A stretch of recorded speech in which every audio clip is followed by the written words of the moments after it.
السلام عليكم ورحمة الله وبركاته.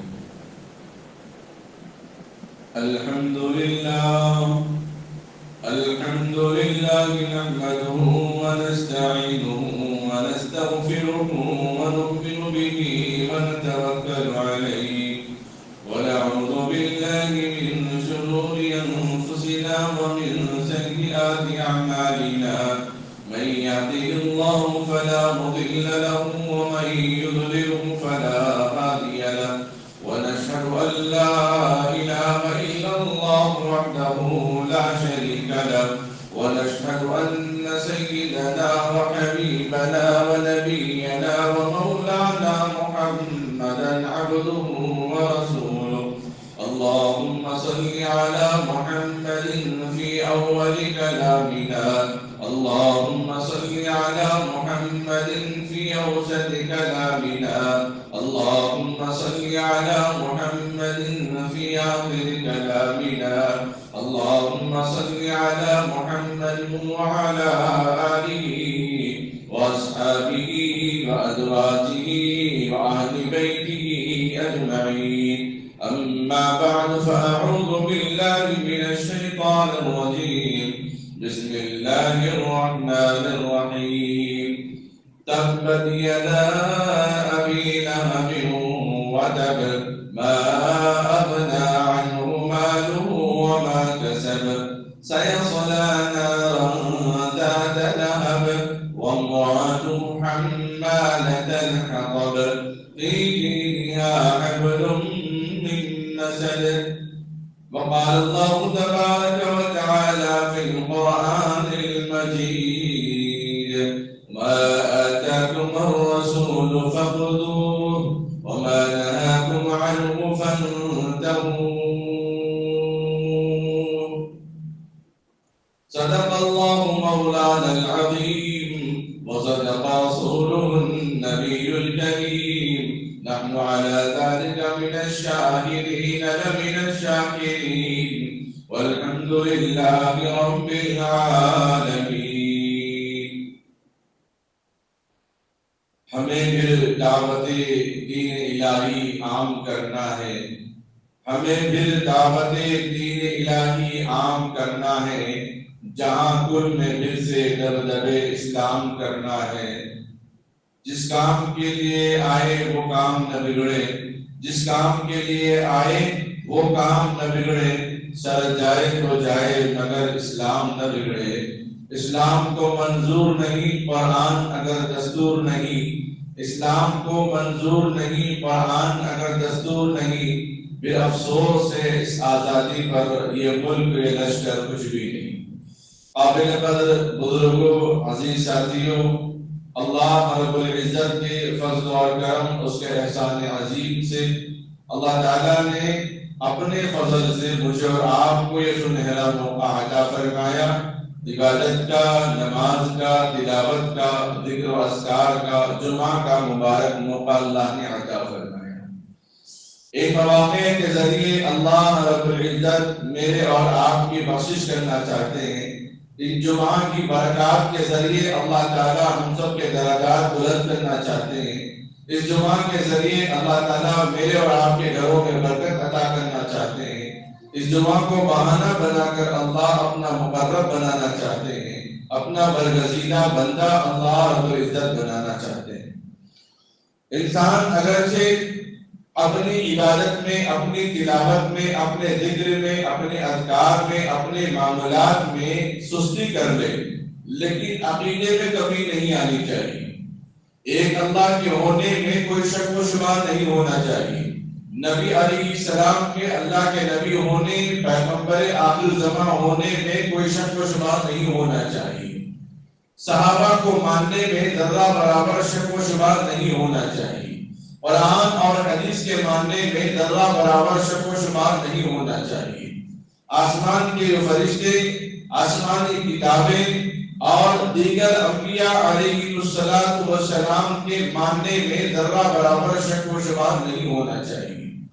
انسان کہیں بھی جائے، کسی بھی مقام پہ جائے، لیکن وہ اپنے ایمان کو نہ بھولے، اپنے عقیدے کو خراب نہ کرے.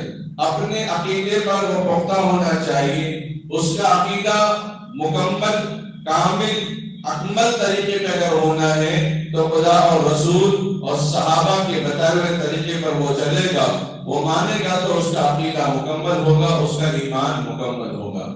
اس لیے کہ اللہ نے اس دین کو مکمل کیا، ان الدین عند اللہ الاسلام، اللہ نے دین اسلام کو مکمل کیا، دین اسلام کو پسند کیا، دین اسلام کی تکمیل کی۔ اب کسی بھی چیز کی ضرورت نہیں ہے، اور جو چیزیں موجود ہیں اس میں شک کرنے کی بھی گنجائش نہیں، جو چیزیں موجود ہیں اس میں شک کرنے کی بھی اجازت نہیں ہے۔ نبی اکرم صلی اللہ علیہ وسلم سے عقیدت اور محبت ہمیں اسی لیے ہے کہ اللہ تبارک و تعالیٰ نے فرمایا یا ایھا الذین آمنوا الرسول یا ایھا الذین آمنوا اطیعوا الرسول، کہ ایمان والو میری اطاعت کے بعد رسول کی اطاعت کرنا۔ اللہ نے قرآن نازل کیا، اپنی کتاب نازل کیا، جس پر نازل کیا وہ محمد رسول اللہ صلی اللہ علیہ وسلم ہے۔ اب کسی کی بات کو ماننے کے لیے، کسی کی بات کی صداقت کے لیے، کسی کی بات پر مکمل اترنے کے لیے انسان کو چاہیے اس آدمی سے لگاؤ ہو، اس آدمی سے تعلق ہو، اس آدمی سے انسیت ہو، اس سے محبت ہو۔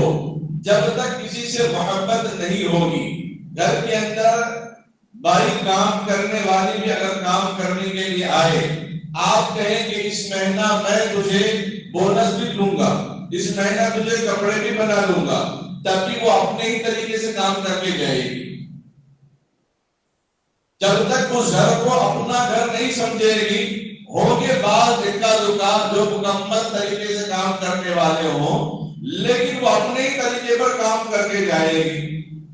آدمی کو اپنے گھر سے انسیت ہے، دوسروں کے گھروں سے انسیت نہیں ہوتی ہے، اسی لیے لوگ کہتے ہیں کہ اپنے گھر میں آنے کے بعد ذرا آرام ملا، اب تک سفر میں تھا، حالانکہ سفر میں اور مسلم کھانے کو مل رہے تھے اور بھی مہمان نوازی زبردست چل رہی تھی، لیکن گھر پہ آنے کے بعد آرام ملا۔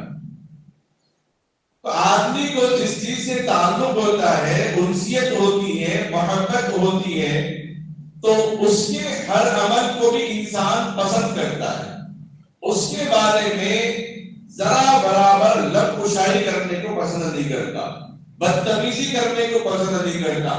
اگر کوئی کسی انسان کے والد ماجد گرامی کو، کسی انسان کے باپ کو کوئی گالی دے تو بیٹے کی غیرت گوارا نہیں کرتی، وہ فوراً اس سے حساب لیتا ہے، سوال جواب میں حساب لے گا یا پھر مار پیٹ میں حساب لے گا کہ تو نے میرے والد پر انگلی کیسے اٹھایا، تو نے میرے والد کے نام پر تو نے داغ کیسے لگایا، میرے والد کے نام سے تو نے گندے الفاظ کیسے استعمال کیے ہیں۔ ایک اولاد کی محبت ہے جو غیرت جاگتی ہے اپنے باپ کی محبت میں۔ تو ہمارے نبی آخر زمان سرور کونین تاجدار مدینہ محمد صلی اللہ علیہ وسلم خود ارشاد فرماتے ہیں بخاری کی روایت میں، نبی علیہ السلام فرماتے ہیں جب تک کوئی بندہ مجھے اپنے ماں باپ سے زیادہ عزیز نہیں مانے گا، ہمیں سب سے زیادہ محبت ہے اللہ سے، سب سے زیادہ تعلق ہے اللہ سے، اور سب سے زیادہ مہربانیاں دنیا میں اگر کسی کی ہے تو وہ اللہ کی مہربانیاں ہیں۔ اس کے بعد اگر کسی کے زیادہ احسانات ہیں تو وہ محمد رسول اللہ صلی اللہ علیہ وسلم کے ہیں۔ انگنت احسانات ہیں، جس طرح بارش کے قطروں کو شمار نہیں کیا جا سکتا، زمین کے ذرات کو شمار نہیں کیا جا سکتا، پیڑ پودے درخت کے پتوں کو شمار نہیں کیا جا سکتا، سمندر کے قطرے اور ذرات کو شمار نہیں کیا جا سکتا، رائی کے دانوں کو شمار نہیں کیا جا سکتا، سر کے بالوں کو شمار نہیں کیا جا سکتا۔ بالفرض اگر شمار بھی کر لے لیکن نبی کے احسانات کو ہم گن نہیں سکتے، نبی کی دعاؤں کو ہم گن نہیں سکتے، نبی کے احسانات کو ہم شمار نہیں کر سکتے۔ انگنت نعمتیں، انگنت مہربانیاں، انگنت قربانیاں نبی اکرم صلی اللہ علیہ وسلم کی اس امت پر ہے۔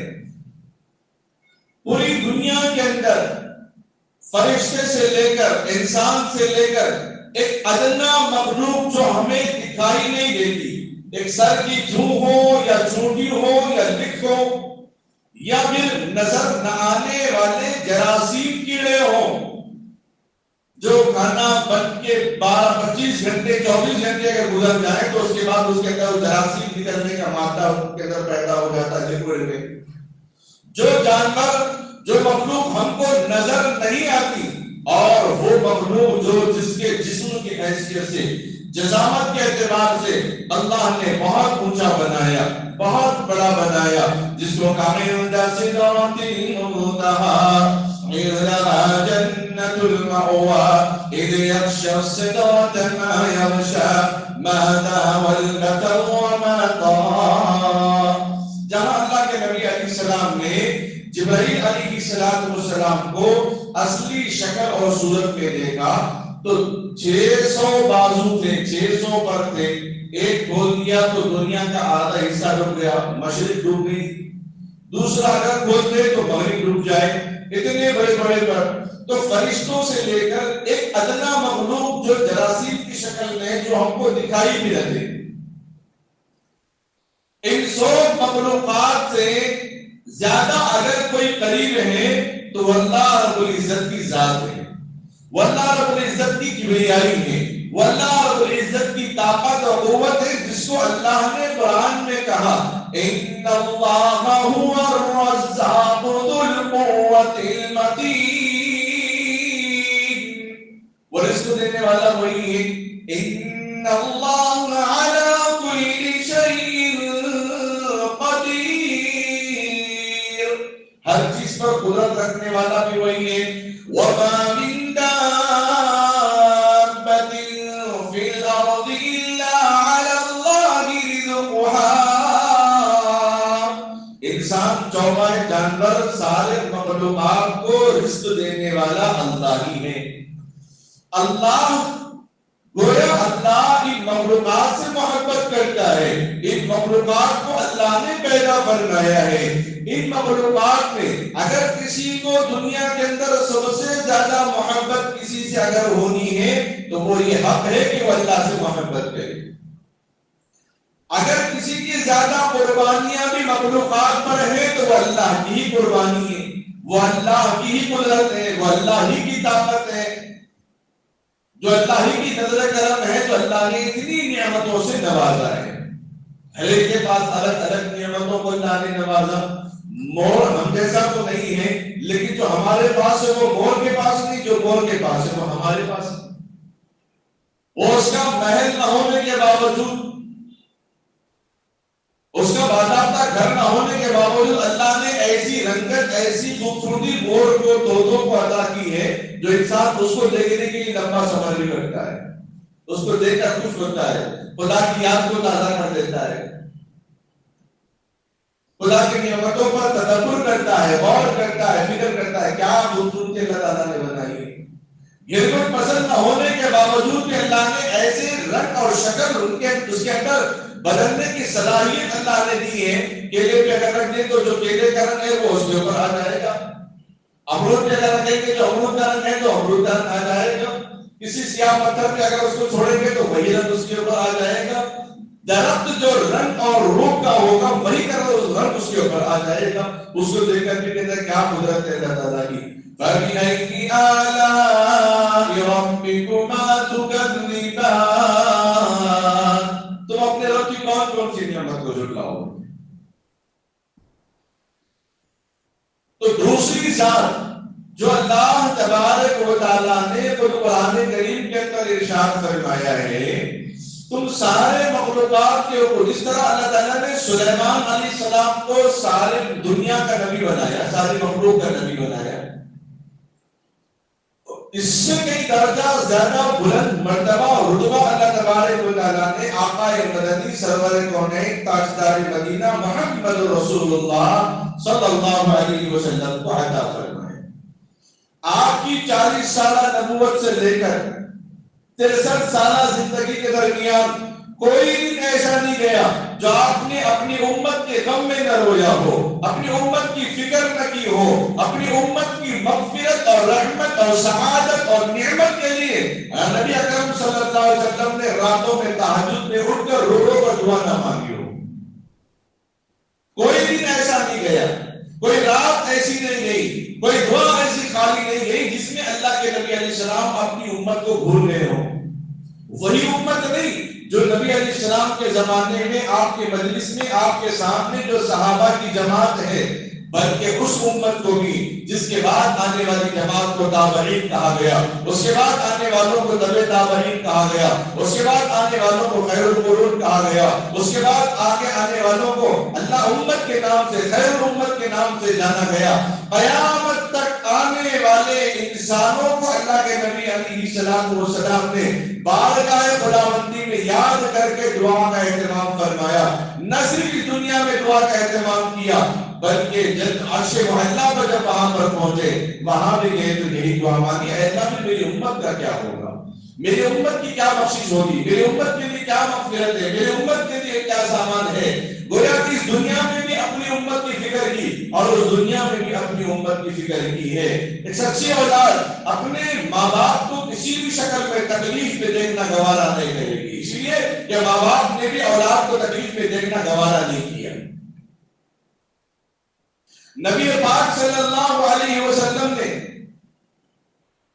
ہر کس و ناقص کی فکر، ہر کس و ناقص کے حقوق قرآن کے ذریعے، اپنے پیغام کے ذریعے، اپنے علم و عمل کے ذریعے، اپنے نبوت کے ذریعے، اپنے رسالت کے ذریعے، اپنے پیغام کے ذریعے، اپنے تقریر کے ذریعے، اپنے قول کے ذریعے، اپنے فعل کے ذریعے، اپنے عمل کے ذریعے صحابہ کو اس بات پر ترغیب دلاتے ہوئے اور نبی علیہ السلام نے امت کے ایک ایک فرد کا خیال کیا۔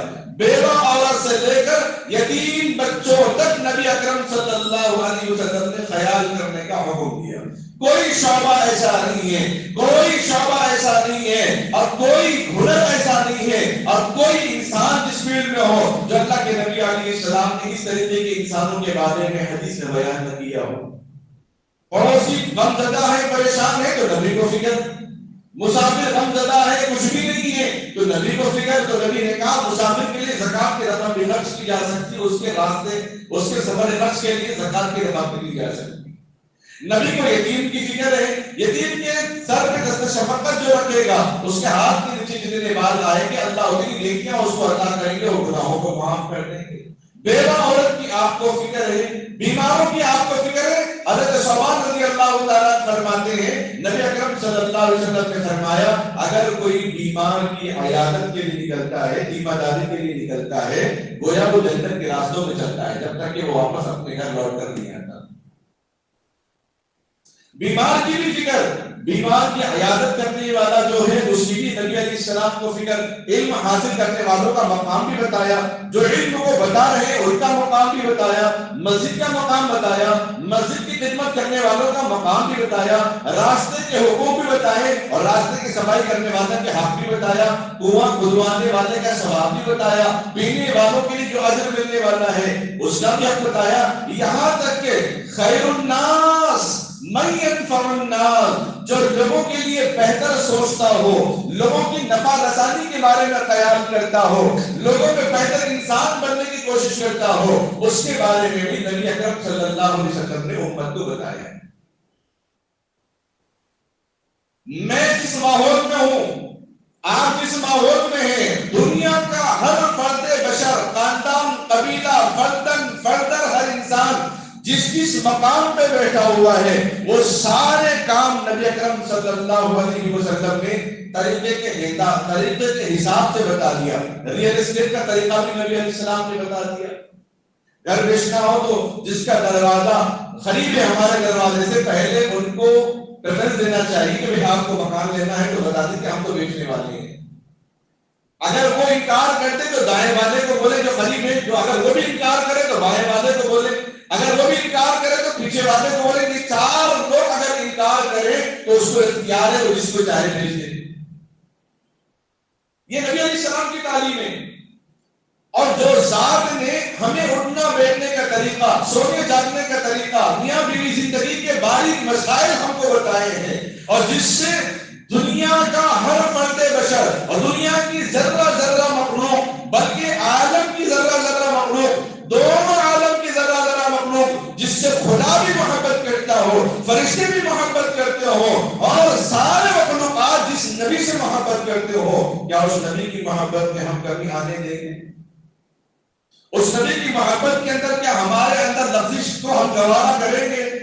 نبی علیہ السلام نے فرمایا میری محبت کا تقاضا یہ ہے، اللہ کا حکم، میری محبت کا تقاضا یہ ہے کہ میری محبت کے سامنے دنیا کی کوئی محبت تمہارے اندر غالب نہیں آنی چاہیے۔ اس بات کو ذہن میں رکھیں، میری محبت اتنی ہو، میری چاہت اتنی ہو، مجھ سے لگاؤ اتنا ہو، مجھ سے ذوق اتنا ہو، اور میرے ذکر کا، میرے عمل کا شوق اتنا ہو کہ کسی کا عمل تم کو پسند نہ آئے، میرے سامنے کسی کا ذکر تم کو پسند نہ آ جائے۔ نبی علیہ السلام فرماتے ہیں جو اپنے ماں باپ سے زیادہ مجھ سے محبت کرے گا اسی کا ایمان مکمل ہوگا۔ کیونکہ نبی سے محبت کرنے والا جس شعبے میں بھی ہو، جس فیلڈ میں بھی ہو، کسی کو اپنے ماتحت میں کام کرنے والے کو تکلیف نہیں دے گا۔ اولاد اپنے ماں باپ کو تکلیف نہیں دی، کیوں؟ نبی کا یہ حکم تو نہیں، نبی کا یہ طریقہ نہیں، نبی نے ناپسند فرمایا اس بات کو، قرآن نے بھی ناپسند فرمایا۔ حضرات صحابہ کرام رضوان اللہ تعالی علیہم اجمعین کی کیا محبت تھی، نبی پاک صلی اللہ علیہ وسلم سے بے انتہا محبت تھی۔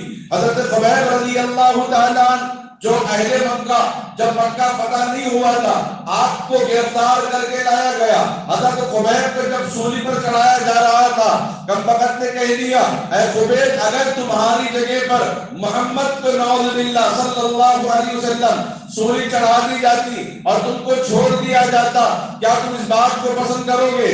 حضرت خبیب رضی اللہ تعالیٰ عنہ فرماتے ہیں اللہ نے مجھے ایک جان دی ہے، مجھے گوارا نہیں ہے کہ میرے نبی کے تلووں پہ بھی کانٹا چبھ جائے، اور اللہ مجھے اگر ایک جان دیا ہے تو میں اس جان کو قربان کرنا گوارا کروں گا، لیکن نبی کے جسم اطہر پر کوئی آج آنا میں گوارا نہیں کروں گا۔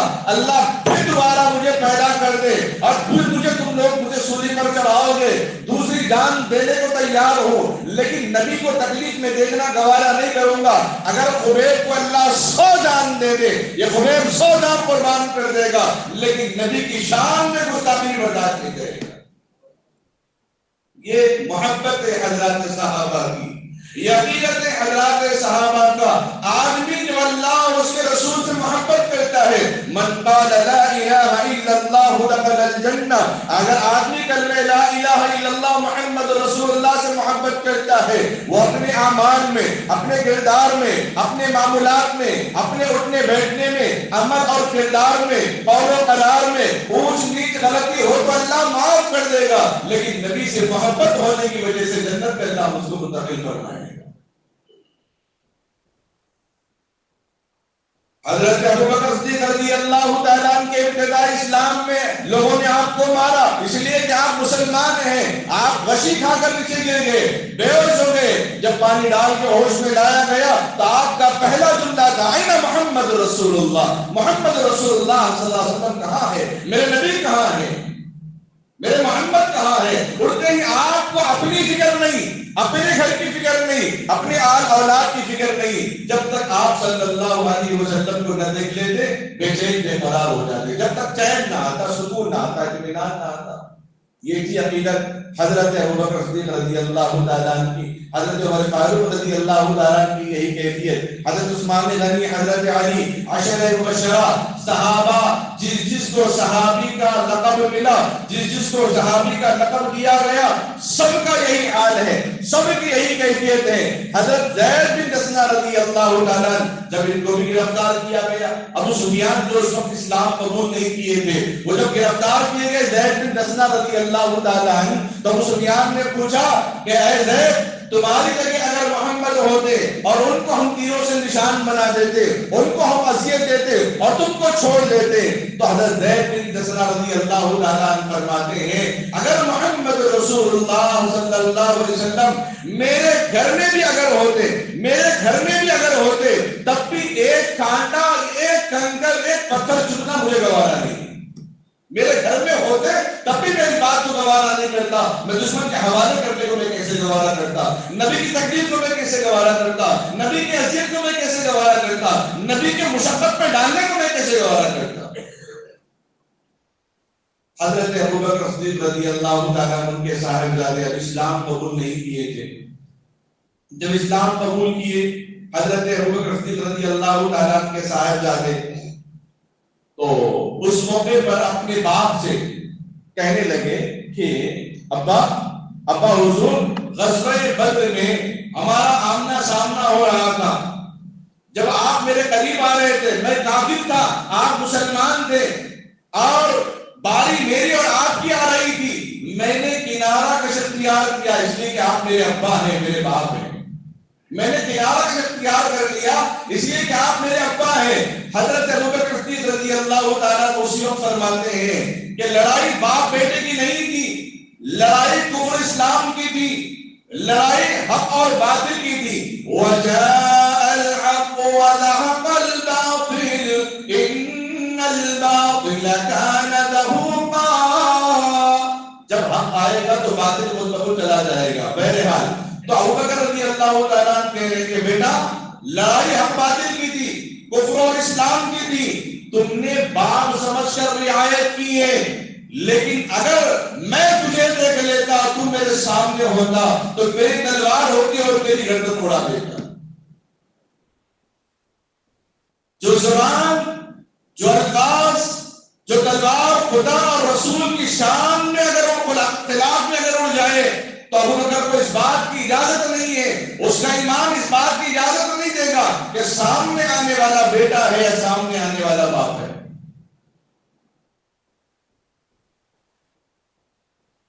اور شریعت کے اندر یہی حکم ہے جہاں شریعت پر عمل کیا جاتا ہے۔ حضرت ابوبکر صدیق رضی اللہ تعالیٰ نے قیامت تک آنے والے انسانوں کو بتا دیا باپ بیٹے کی محبت بڑی نہیں ہے، باپ کا اپنے نبی سے محبت کرنا اور بیٹے کا بھی اپنے نبی سے محبت کرنا یہ افضل ہے۔ باپ جو اپنے نبی سے محبت کرے گا تو باپ ہونے کا بفرض حسن خوبی سے انجام دے گا، اور بیٹا بھی جب اپنے نبی سے محبت کرے گا تو بیٹے کی اولاد کے حقوق کیا ہے وہ بھی اپنے باپ کے ساتھ بہت خوبی انجام دے گا۔ یہ راز چھپا ہے نبی کی محبت میں، یہ راز چھپا ہے عشق نبوی کے اندر، یہ راز چھپا ہے نبی علیہ السلام کی سنت کی اتباع کرنے میں۔ اسی لیے اللہ نے کہا اطیعوا اللہ واطیعوا الرسول، میرے حکم کے بعد تم نبی کی اطاعت کرنا، میرے فرمان کے بعد تم رسول کی فرمانبرداری کرنا، ان کی اطاعت کرنا، یہی تمہارا دین ہے، یہی تمہارا اسلام ہے، یہی تمہارا عقیدہ ہے۔ قرآن نے صاف واضح الفاظ میں بیان فرما دیا۔ عبداللہ بن ابی جو منافق ہیں، ان کے بیٹے عبداللہ جو مسلمان ہیں، منافق صاف ظاہر نہیں کرتا کہ میں اسلام کو پسند نہیں کرتا، لیکن اندر سے بغض ہے، اسلام اس کی بغاوت کرتا ہے، مسلمانوں سے نفرت کرتا ہے، اس کو منافق کہتے ہیں، جو دل سے اسلام قبول نہیں کیا۔ ایک جماعت ہمیشہ ہوا کرتی تھی، آج بھی ہے، قیامت تک رہے گی۔ عبداللہ بن ابی جو منافق ہیں، اس کے بارے میں بات چلی، اس کو قتل کرنے کا حکم دیا جا رہا ہے، اس لیے اتنے نبی کی شان میں گستاخی کی اور اسلام کو چھپ کر انکار کرتا ہے، اظہار کرتا ہے کہ میں اسلام سے محبت کرتا ہوں۔ عبداللہ بن ابی کو جب یہ بات کی، ان کے بیٹے کو جب یہ بات کے کان میں پہنچی کہ میرے باپ کو قتل کرنے کی بات آئی ہے، کیوں نہ میں نبی کریم صلی اللہ علیہ وسلم کے زبان سے ہی سن لوں، تو وہ سیدھے نبی کریم صلی اللہ علیہ وسلم کے پاس گئے، کہنے لگے یا رسول اللہ میرے باپ کے خلاف کوئی مسئلہ جاری ہو، اگر قتل کرنا ہو تو بتا کے میں خود جا کے اس کو قتل کر دوں گا، میں خود جا کے اس کا صفایا کر دوں گا، چونکہ نبی علیہ السلام کی محبت کا تقاضا ہے، نبی اکرم صلی اللہ علیہ وسلم سے عقیدت کا تقاضا ہے۔ اللہ کے نبی صلی اللہ علیہ وسلم نے کوئی فرمان جاری نہیں کیا تھا، صحابہ آپس میں تذکرہ کر رہے تھے، اسی لیے حدیث میں بھی ہے کفا بالمرء کذبا ان یحدث بکل ما سمع، جو بات کسی انسان سے سنے بغیر، تحقیق کیے بغیر، لوگوں کی سنی سنائی بات پر اگر عمل کریں گے تو تکرار ہوگا، لڑائی جھگڑے ہوں گے، خون خرابہ ہوگا۔ کسی آدمی نے کوئی بات کہی تو باضابطہ آپ اس کی زبان سے، اپنے کانوں سے یا اپنی آنکھوں سے جب تک نہیں دیکھتے اس بات کی آپ کو تصدیق کرنے کی اجازت نہیں ہے. جب تک اس بات کی تصدیق کرنے کی اجازت نہیں ہے. کیونکہ آج کل اور قیامت سے پہلے بھی سنی سنائی بات پر ہی لوگ اعتماد کریں گے اور اسی پر لڑائی جھگڑے ہوں گے. خاندان کے اندر بھی آپس میں جو رنجشیں ہوتی وہ بڑوں سے نہیں ہوتی، درمیان میں جو چھوٹے ہوتے ہیں ان سے ہوتی رنجش.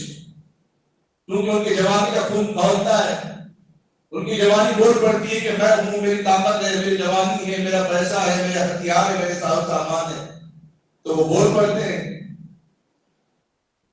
اللہ کے نبی صلی اللہ علیہ وسلم نے بھی کوئی فرمان جاری نہیں کیا.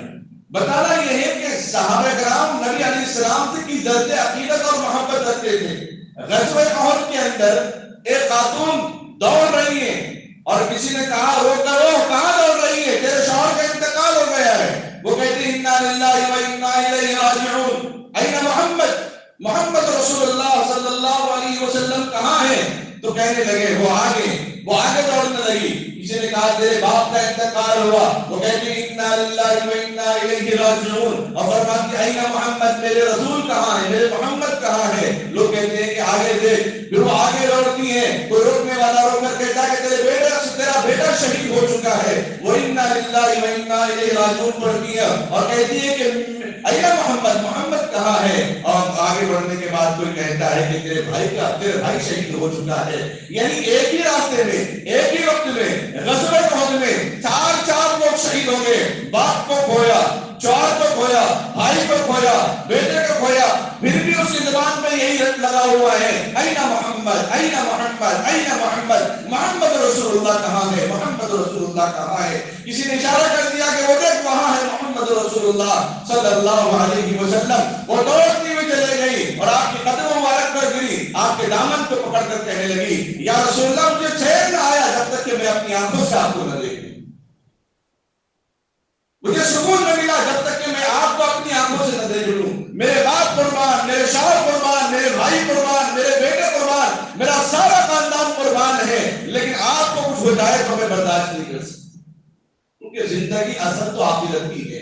اس کو اللہ تعالیٰ نے دنیا سجن المؤمن و جنت الکافر کہا ہے. دنیا تو مسلمانوں کے لیے قید خانہ اور کافروں کے لیے جنت ہے. جو عیش کرتے ہیں، جو منمانی کرتے ہیں، من چاہی زندگی جو گزارنے والے ہیں وہ گزارنے دیں، ان کو مہلت ہے، کوئی روک نہیں، کوئی ٹوک نہیں. کیونکہ یہی ان کے لیے آرامی ہے. آخرت میں ان کے لیے کوئی آرامی نہیں، آخرت میں کوئی سکون نہیں، آخرت میں کوئی ان کے لیے اطمینان نہیں ہے. اللہ تعالیٰ نے آزمائش کے لیے بھیجا اور صحابہ ایک کے بعد دیگر نبی علیہ السلام کی محبت میں پورے اتر رہے. الحمدللہ وہ کامیاب ہوتے جا رہے ہیں. نبی علیہ السلام سے سچی محبت کا معاملہ اور تعلق ایسے واقعات اور ایسے لوگ صرف صحابہ میں نہیں ملیں گے، صحابہ کے بعد بھی ملے، صحابہ کے بعد جو دور آیا اس کے بعد بھی ملے. حضرت عطا اللہ شاہ بخاری نور اللہ مرقدہ، جب ان کو ایک بیان پر گرفتار کیا گیا، عدالت میں پیش کیا گیا، جج نے عطا اللہ شاہ بخاری سے پوچھا عطا اللہ شاہ کیا تم نے گستاخ رسول کو سر تن سے جدا کرنے کا فتویٰ دیا ہے؟ حضرت مولانا عطا اللہ شاہ بخاری نور اللہ مرقدہ فرماتے ہیں فتویٰ دیا نہیں، دیا تھا، دیتا ہوں، دیتا رہوں گا. اگر یقین نہ آئے تو اپنی زبان سے نبی کے خلاف ایک لفظ اگر اٹھا کے دیکھیں گے تمہیں جج ہونے کا میں خیال بھی نہیں کروں گا، یہی تمہیں ختم کر دوں گا.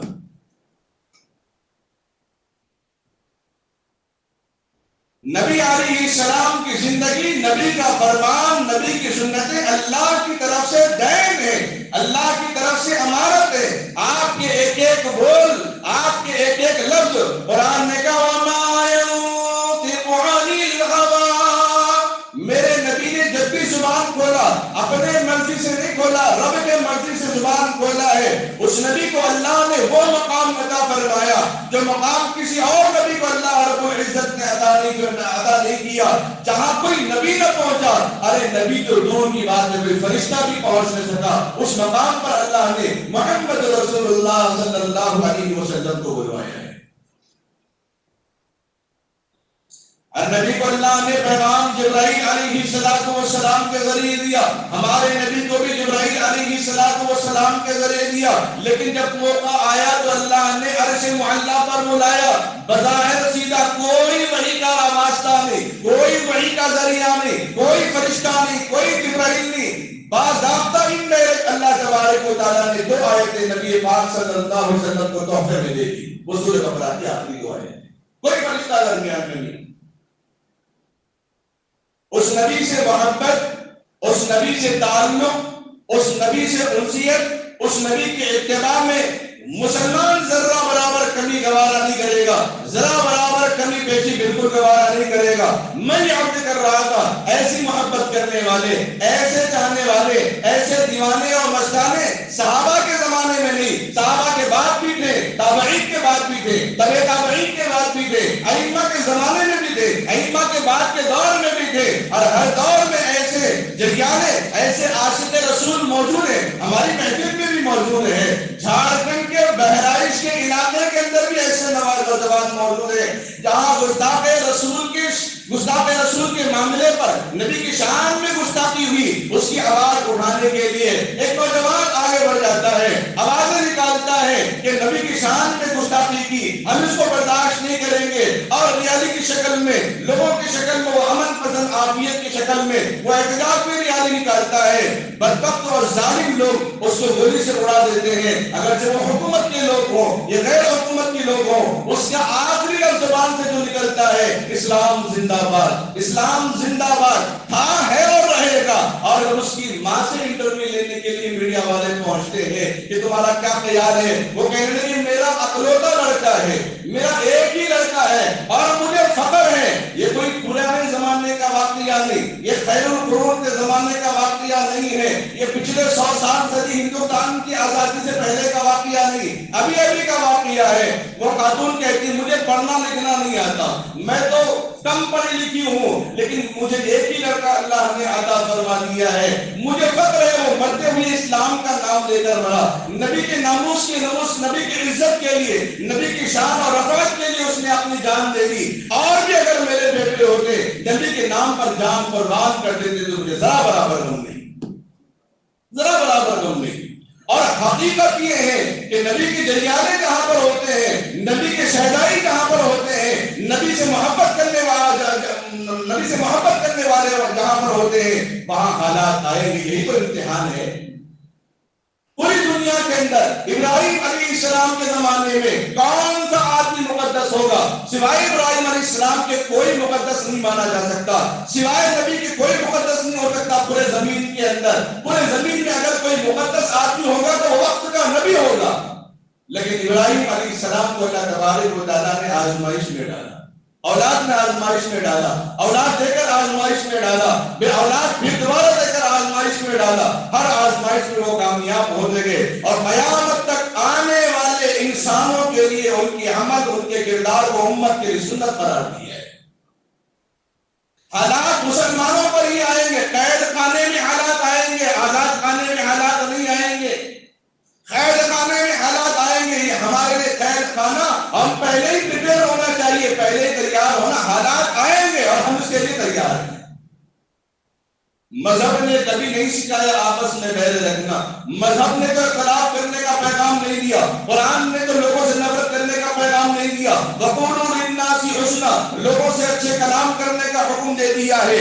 اگر کوئی بلا وجہ ظلم کرتا ہو، اگر آدمی اپنے ماحول کو دیکھتے ہوئے اگر اپنا ہاتھ اٹھانا گوارا نہ کرے، اگر میں ہاتھ اٹھاؤں گا واویلا مچ جائے گا تو وہ ظلم کو برداشت کر لے، اس کا ظلم کو برداشت کرنا عبادت مانا جائے گا، کیونکہ اس نے حالات کی نزاکت کو محسوس کرتے ہوئے اپنی آواز کو نہیں اٹھایا، اپنی بات کو اوروں کے سامنے نہیں بتایا۔ اس لیے نوجوان کو رسی سے باندھ کر گھسیٹ کر مارا گیا۔ نوجوانوں نے، علماء نے اور ہمارے اکابروں نے خاموشی دعاؤں کا اہتمام کرنے کا حکم دیا۔ ہماری املاک کو اعلان کر کر کے دکانوں، مکانوں، جائیدادوں، زمینوں کو ہڑپ کرنے کی ناپاک کوششیں کی جا رہی ہیں۔ لوگ مسلمان کئی عمارت بنا رہے ہیں تو غیر مسلم کھڑے کہہ رہے ہیں بنانے دو نازیبا الفاظ، مسجد میں بھی استعمال نہیں کرتا، باہر بھی استعمال نہیں کرتا، نازیبا الفاظ استعمال کرنے لگے، بنانے دو ان لوگوں کو، یہ بننے کے بعد یہ عمارت ہمارے کے حوالے ہونے والی ہے۔ وہ کیسے ہونے والی ہے؟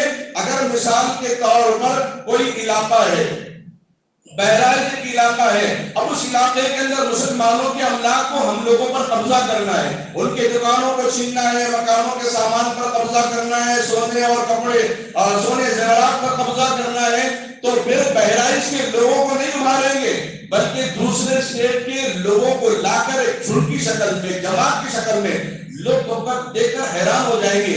پہلے گھر پہ کوئی آئے گا تو ہم دروازہ کھولنے سے پہلے جاننا چاہتے ہیں کون ہے، کہاں سے آیا، کس کا رشتہ دار ہے، ددیال کی طرف ہے یا ننیال کی طرف ہے یا کوئی بچوں کا کوئی دوست ہے، پہلے یہ جاننے کی کوشش کریں گے۔ لیکن جھنڈ کا جھنڈ اگر تیر تلوار لے کر، بم اور پیٹرول کے ذریعے لے کر آئے گا تو لوگوں کو سنبھلنے کا بھی موقع نہیں ملے گا۔ اب لوگ تیار نہیں کسی اس معاملے پر، کیونکہ ہندوستان جمہوری نظام اس معاملے پر اپنے دفاع کرنے کی قانونی اجازت بھی نہیں، قانونی اجازت بھی اس موقع پر نہیں ہے، تو لہذا وہ علاقے کے علاقوں کو جنگلوں کی طرف بھاگنے پر مجبور کر دیا اور وہاں پر انٹرنیٹ کے سروس کو بھی ڈاؤن کر دیا۔ فلا ایسے حالات پیدا ہوئے ہیں، نہ جانے اور کہاں کہاں پیدا ہوں گے، اور یہ سب پیدا ہو رہے ہیں صرف نبی کریم صلی اللہ علیہ وسلم سے ناموس کی رسالت میں جو آواز اٹھائی بہرائچ کا وہ بچہ جس نے اپنی جان کو قربان کرتے ہوئے اوروں کو پیغام دیا تھا۔ یہ حالات پیدا ہو رہے ہیں، مسلمان ان سب چیزوں کو برداشت کر لے گا، لیکن نبی پاک صلی اللہ علیہ وسلم کی شان میں گستاخی ہو جائے یہ بالکل برداشت نہیں کر سکے گا۔ الحمدللہ گزشتہ جمعہ پیوستہ تقریباً 15-20 دن سے مسلمان اپنے اپنے علاقے سے جو پولیس اسٹیشن میں جہاں FIR درج کرا رہے، اپنی رپورٹ درج کروا رہے ہیں کہ ہم نبی کی شان میں گستاخی کو برداشت نہیں کر سکتے۔ باضابطہ تحریر میں لکھا ہمارے جائیدادیں رڑ گئی، ہم خاموش رہے، ہماری جانیں چلے گئی، ہم خاموش رہے، ہمارے جانوروں کے نام پہ جانے چلے گئی، عید کے نام پہ جانے چلے گئے، ہم خاموش رہے، لیکن نبی کی شان میں گستاخی ہو ہماری جائیداد بھی قربان اور ہم بھی قربان ہو جائیں گے۔ اب آنکھیں ذرا کھلی ہیں، اس کو وہ دوسرے طریقے سے لے کے چلنے کی کوشش کر رہے ہیں۔ اللہ سے خوب دعا کیجیے، اللہ تعالیٰ ہر حال میں، ہر دور میں، ہر زمانے میں، ہر موقع پر، ہر سچویشن میں اللہ تعالیٰ ہم کو ایمان پر استقامت پہ جمے رہنے کی توفیق عطا فرمائے، مسلمانوں میں اتحاد عطا فرمائے، اتفاق عطا فرمائے، نا اتفاقیوں سے، غلط فہمیوں سے اللہ تعالیٰ ہم سب کی حفاظت فرمائے۔ الہی رونق اسلام کا سامہ پیدا کر، الہی رونق اسلام کا سامہ پیدا کر، دلوں میں مومنوں کے الفت ایمان پیدا کر۔ آمین واخر دعوانا الحمدللہ رب العالمین۔ الحمدللہ چند باتیں حضرت رسول صلی اللہ علیہ وسلم کے متعلق آئی، حضرات صحابہ کی اور دیگر مخلوقات کی، نبی اکرم صلی اللہ علیہ وسلم سے بھی انتہا محبت حقیقت ہمارے سامنے آیا ہے، اور ہمارے لیے ضروری ہے کہ اس موقع پر بہرائچ کا جو علاقہ فساد زدہ ہے، جہاں جو بے قصور مسلمانوں کو قتل کیا گیا، بے گھر ہو گئے، بہت سارے تاجر حضرات پیدل ہو چکے ہیں اپنی تجارت سے، اسی طرح سے یہاں پہ بھی ہمارے تلنگانہ کے اندر بھی جو فسادات اس سے پہلے ہوئے ہیں، ان سب کے لیے آپ حضرات دعاؤں کا خاص اہتمام کریں۔ الدعاء مخ العبادہ، دعا عبادت سے افضل ہے، دعا مومن کا ہتھیار ہے، تو اسی لیے خاص دعاؤں کا اہتمام کریں ان حضرات کے لیے۔ 2-3 منٹ بھی صحیح، کم سے کم 10 منٹ کا وقت نکال کر ان حضرات کے لیے اور غزہ کے مسلمانوں کے لیے، فلسطین کے علاقے کے مسلمانوں کے لیے، اور جہاں جہاں کہیں خاموش مسلمانوں پہ ظلم و زیادتی ہو رہی ہے ان کے لیے، یا بند کمروں میں مسلمانوں کی بچوں کی عزت نفس سے کھیلا جا رہا ہے ان کی حفاظت کے لیے، یا پھر ہمارے کالج میں پڑھنے والے جو ہماری بالغ لڑکیاں، جو ہمارے وہ معصوم بچے جو اسکولوں میں پڑھ رہے ہیں، جن کے ایمان کے ساتھ، عزت کے ساتھ کھیلا جا رہا ہے ان کے لیے، یا پھر ملازمت کے نام پہ دکانوں کے اندر مسلمان بچیوں کو بے پردہ رکھ کر ان کی عزت سے کھیلا جا رہا ہے ان کے لیے، سارے عالم اسلام کے مسلمانوں کے لیے جو مذہب اسلام کے نام پر جن پر دباؤ ڈالا جا رہا ہو، یا مذہب اسلام کے نام پر ان پر ظلم و زیادتی ڈھائے جا رہے ہوں، ان سب کے حق میں آپ حضرات دعاؤں کا خاص اہتمام کریں۔ روزانہ 10 منٹ کم سے کم ہم سب کو وقت نکالنا چاہیے. فجر کی نماز سے پہلے نکالیں. اگر آپ نہ اٹھ سکیں تو بقیہ جو وقت آپ کو میسر ہو، جس جگہ آپ بیٹھتے ہوں، ملازمت، تجارت، کاروبار آپ کا ہو، وہاں بیٹھ کر ان سارے عالم اسلام کے مسلمانوں اور خود ہندوستان کے مسلمانوں کی کیفیت پر ایک طائرانہ نظر ڈالیں. سرسری نظر ڈال کر ان کے حق میں آپ دعا کریں. کل اللہ سے ہم بتا سکتے ہیں کہ اللہ ہم نے تو دعاؤں کا اہتمام کیا، ہم سے جو ہو سکتا ہے ہم نے وہ آواز اپنی زبان سے اٹھائی ہے. اے اللہ تو ہر جگہ ہر ایک کی سننے والا ہے. تو بہرحال ان دعاؤں کا خاص اہتمام کرنا ہمارے اکابر علماء کا بھی یہی پیغام ہے. دعاؤں کی سخت خاص شدید ضرورت ہے. 10 منٹ ان فلسطینیوں کے لیے، 10 منٹ میں کشمیر کے مسلمانوں کے لیے، ان 10 منٹ میں آسام اور برما کے مسلمانوں کے لیے، اس 10 منٹ میں جینور میں جو مسلمانوں کے فسادات کی وجہ سے جو دکانیں املاک تباہ ہو چکے ہیں ان کے لیے، وہ 10 منٹ میں بہرائچ کے علاقے کے مسلمانوں کے لیے جو گاؤں کا گاؤں خالی ہو چکا ہے جس کی وجہ سے دعا کیجیے. اللہ تعالیٰ جو نقصان ہو چکا ہے جمع بندی فرمائے، جو انتقال کر گئے ہیں شہادت کی موت نصیب فرمائے، اور جو بیمار ہیں، جو اس وقت زخمی ہیں، جلد سے جلد اللہ تعالیٰ ان سب کو صحت یاب نصیب فرمائے. درود شریف. اللهم صل على محمد وعلى آل محمد وبارك وسلم. ربنا ظلمنا أنفسنا وإن لم تغفر لنا وترحمنا لنكونن من الخاسرين. سبحان الله وبحمده عدد خلقه ورضا نفسه وزينة عرشه ومداد كلماته. اللهم إني أسألك علما نافعا وعملا صالحا ورزقا حلالا وشفاء من كل داء. رب ارحمهما كما ربياني صغيرا. رب هب لي من الصالحين. اللهم أجرنا من النار. لا إله إلا أنت سبحانك إني كنت من الظالمين.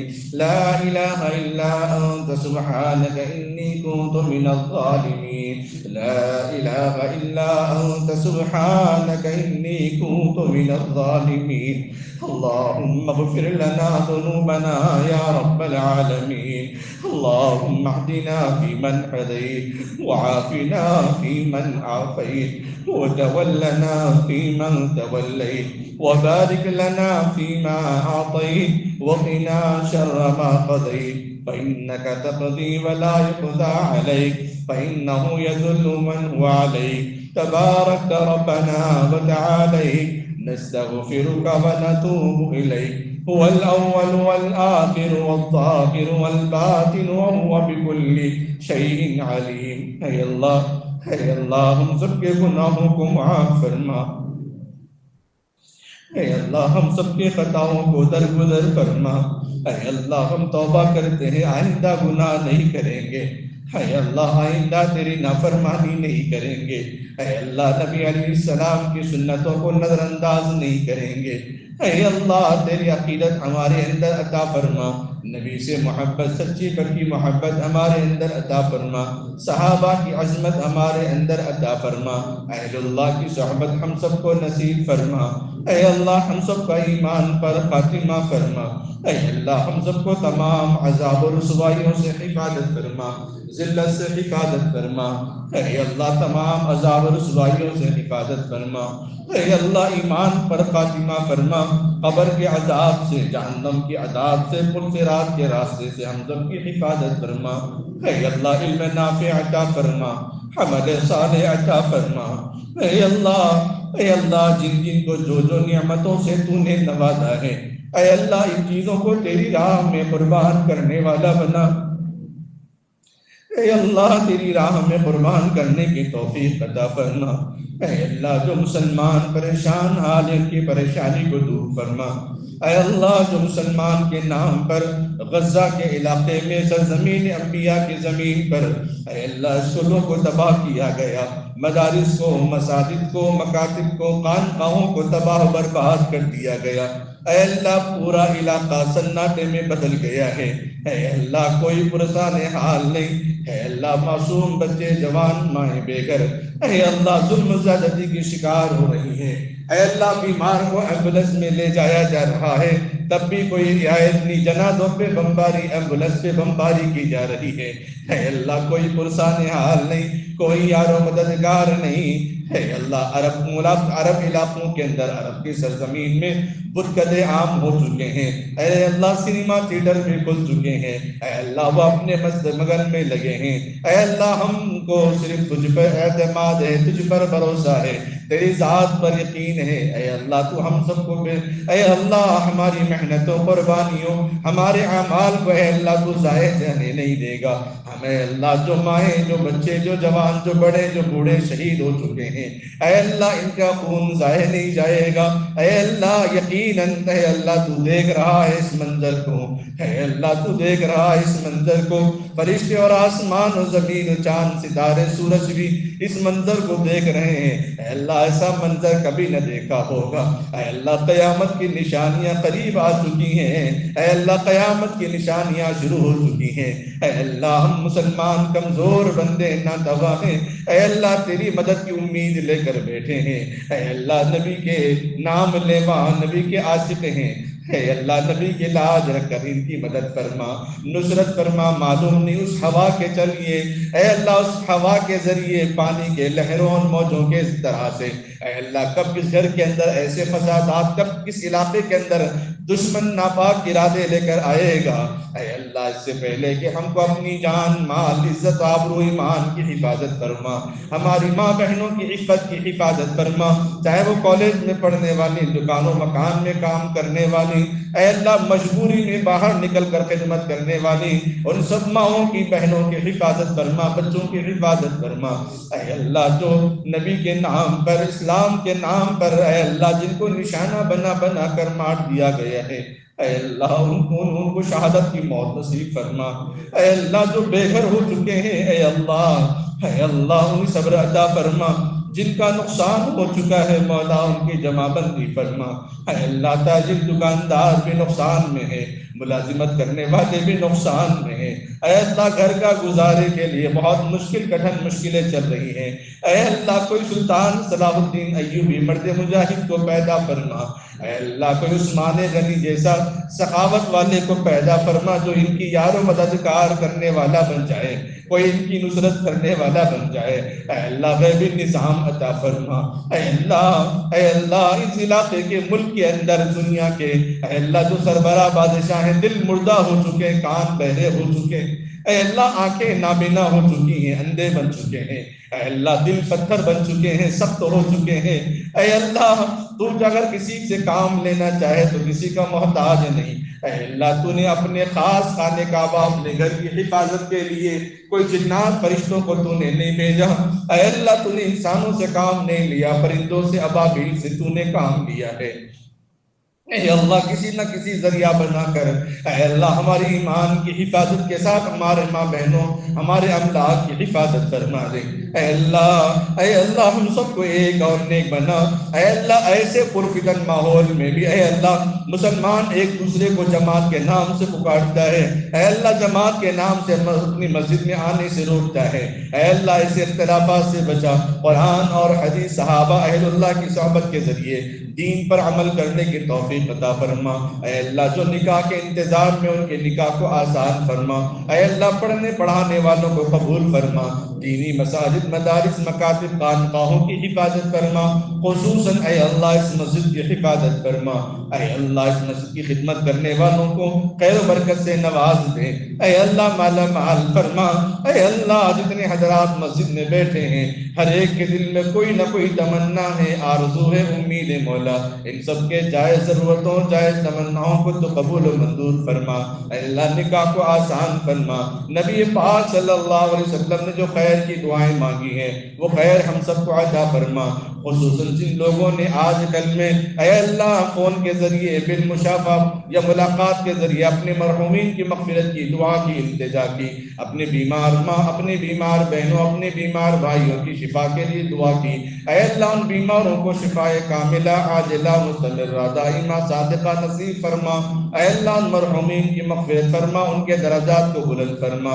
اے اللہ جو مانگا اسے بھی عطا فرما، جو مانگنے سے رہ گیا اسے بھی قبول فرما۔ اس چھوٹی موٹی دعا کو اپنے فضل و کرم سے نبی آقا نبی رحمت سرور کونین تاجدار مدینہ امام الانبیاء محمد رسول اللہ صلی اللہ علیہ وسلم کے صدقے طفیل قبول و منظور فرما۔ وصلی اللہ تعالی علی خیر خلقہ محمد وعلى آله وأصحابه وأزواجه وآل بيته وذرياته أجمعين برحمتك يا أرحم الراحمين والحمد لله رب العالمين.